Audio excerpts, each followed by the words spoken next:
తెలంగాణ రాష్ట్ర వ్యాప్తంగా గత కొన్ని రోజులుగా మోస్తారు నుంచి అక్కడక్కడ భారీ వర్షాలను కూడా చూస్తున్నాము. నిన్న రాత్రి కూడా తెలంగాణ రాష్ట్ర వ్యాప్తంగా పలు జిల్లాలలో మనకి వర్షాలు కురిశాయి. అయితే ఎక్కడెక్కడ ఎంత మేరకు వర్షపాతం నమోదయ్యింది, రానున్న రోజుల్లో వాతావరణ పరిస్థితులు ఏ విధంగా ఉండబోతున్నాయి ఏంటి అనేది కూడా తెలుసుకుందాము. మనతో పాటు వాతావరణ శాఖ అధికారి ధర్మరాజు గారు ఉన్నారు. మిగతా విషయాలను ఆయన మాటల్లోనే అడిగి తెలుసుకుందాము.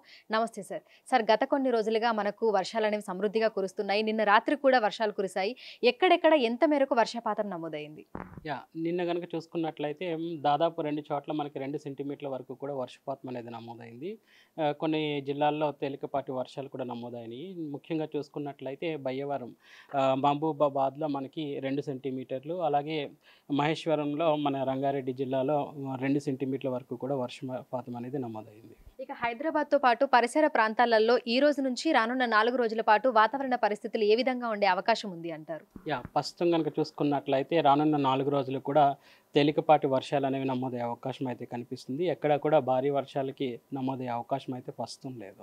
తెలంగాణ రాష్ట్ర వ్యాప్తంగా చూసుకుంటే ఏ జిల్లాలలో మనకు అత్యధికంగా వర్షపాతం నమోదయ్యే అవకాశాలు ఉన్నాయంటారు? ప్రస్తుతం పరిస్థితి ఏ విధంగా ఉంది? ఏ రకమైనటువంటి అలర్ట్స్‌ని జారీ చేస్తున్నారు? ప్రస్తుతం కనుక చూసుకున్నట్లయితే హెచ్చరికలు అనేవి భారీ వర్ష సూచనలు అనేవి కనిపించడం లేదు. రాష్ట్రం అంతటా కూడా మనం చూసుకున్నట్లయితే తేలికపాటి వర్షాలు అనేవి నమోదయ్యే అవకాశం అయితే కనిపిస్తుంది. ముఖ్యంగా చూసుకున్నట్లయితే మనకి డే 1కి మనకి ఈ రోజు కనుక చూసుకున్నట్లయితే రాష్ట్రం అంతటా కూడా తేలికపాటి వర్షం అనేది కురిసే అవకాశం అయితే కనిపిస్తుంది. అలాగే రేపు కూడా ఉత్తర తెలంగాణ జిల్లాలు, అలాగే మధ్యస్థ తెలంగాణ జిల్లాలకి కూడా తేలికపాటి వర్షం అనేది నమోదవుతుంది. ఈ తేలికపాటి వర్షాలతో పాటు ఈదురుగాలుల ప్రభావం కూడా రాష్ట్రం మీద ఉండే అవకాశం అయితే స్పష్టంగా కనిపిస్తుంది. ప్రస్తుతం చూసుకుంటే నైరుతి రుతుపవనాల కదలికలు అనేవి ఏ విధంగా ఉన్నాయి? ప్రస్తుతం కనుక చూసుకున్నట్లయితే ఒక విధంగా చెప్పాలి అంటే నైరుతి ఋతుపవనాలు అనేవి పురోగతి చెంది ఉత్తరం వైపు కదిలే అవకాశం అయితే కనిపిస్తుంది. సో ప్రస్తుతం అయితే వాతావరణ పరిస్థితులన్నీ కూడా అనుకూలంగా ఉండడం వల్ల ఉత్తరం వైపు కదిలే అవకాశం అయితే స్పష్టంగా కనిపిస్తుంది. అయితే మనకు భారీ వర్షాలు, సమృద్ధిగా వర్షాలు ఎప్పుడు కురుస్తాయి అని చెప్పుకోవచ్చు. ఈ రాగల వారం రోజుల్లో పరిస్థితి ఏ విధంగా ఉండే అవకాశం ఉంది అంటారు?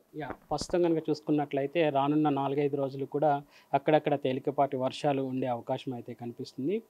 సో ఒక విధంగా చెప్పాలి అంటే ఎక్కడ కూడా మనకి భారీ వర్ష సూచన అయితే కనిపించడం లేదు. ప్రస్తుతం కనుక చూసుకున్నట్లయితే రాష్ట్రంలో కనుక చూసుకున్నట్లయితే ఎటువంటి ద్రోణి ప్రభావం కానీ, ఎటువంటి ఉపరితల చక్రవాక ఆవర్తనాలు కూడా రాష్ట్రం గుండా ప్రస్తుతం కొనసాగడం లేదు. సో ఎప్పుడైతే ద్రోణులు కానీ, ఉపరితల చక్రవాకాలు కానీ ఫామ్ అవుతాయో అప్పుడు మాత్రం మనకి తేలికపాటి నుంచి మోస్తారు, తర్వాత మోస్తారు నుంచి భారీ వర్షాలు కూడా నమోదయ్యే అవకాశం అయితే కనిపిస్తుంది. అయితే గరిష్ట ఉష్ణోగ్రతల విషయానికి వస్తే ఎండల తీవ్రత ఏ విధంగా ఉండబోతుంది? ప్రస్తుతం ఎన్ని డిగ్రీల వరకు గరిష్ట ఉష్ణోగ్రతలు అనేవి నమోదవుతున్నాయి? ప్రస్తుతం కనుక చూసుకున్నట్లయితే నల్గొండ జిల్లాలో మనకి సుమారు 38 డిగ్రీల వరకు కూడా ఉష్ణ తీవ్రత అనేది నమోదైంది. అలాగే ఉత్తర తెలంగాణ జిల్లాల్లో చూసుకున్నట్లయితే 30 నుంచి 33 డిగ్రీల వరకు కూడా ఉష్ణ తీవ్రత అనేది సాధారణ స్థాయిలోనే కొనసాగుతుందని చెప్పొచ్చు. అయితే ఈ తేలికపాటి నుంచి మోస్తారు వర్షాలు ఉరుములు మెరుపులతో కూడినటువంటివి ఉంటాయా, లేదంటే సాధారణంగానే మనకు వర్షపాతం నమోదయ్యే అవకాశం ఉంది అంటారు? రానున్న 4 రోజులు కూడా ఇటు తేలికపాటి తో పాటు ఉరుములు మెరుపులతో, అలాగే ఈదురుగాలుల ప్రభావం గంటకు 30 నుంచి 40 కిలోమీటర్ల మేర గాలి తీవ్రత కూడా ఉండే అవకాశం అయితే స్పష్టంగా కనిపిస్తుంది. Thank you sir. సో ప్రస్తుతం చూసుకున్నట్లయితే ఇటు హైదరాబాద్తో పాటు తెలంగాణ రాష్ట్ర వ్యాప్తంగా కూడా ఈ రోజు నుంచి రానున్న 4 రోజుల పాటు తేలికపాటి నుంచి మోస్తారు వర్షాలు కురిసే అవకాశం ఉన్నట్లుగా కూడా వాతావరణ శాఖ అధికారులు చెప్తున్నారు. ఉరుములు మెరుపులు గంటకు 30 నుంచి 40 కిలోమీటర్ల వేగంతో ఈదురుగాలులు వీస్తూ వర్షాలు కురిసే అవకాశం ఉన్నట్లుగా కూడా తెలుపుతున్నారు. ఇప్పుడు శ్రీకాంత్, అంజుమ, బిగ్ టీవీ, హైదరాబాద్.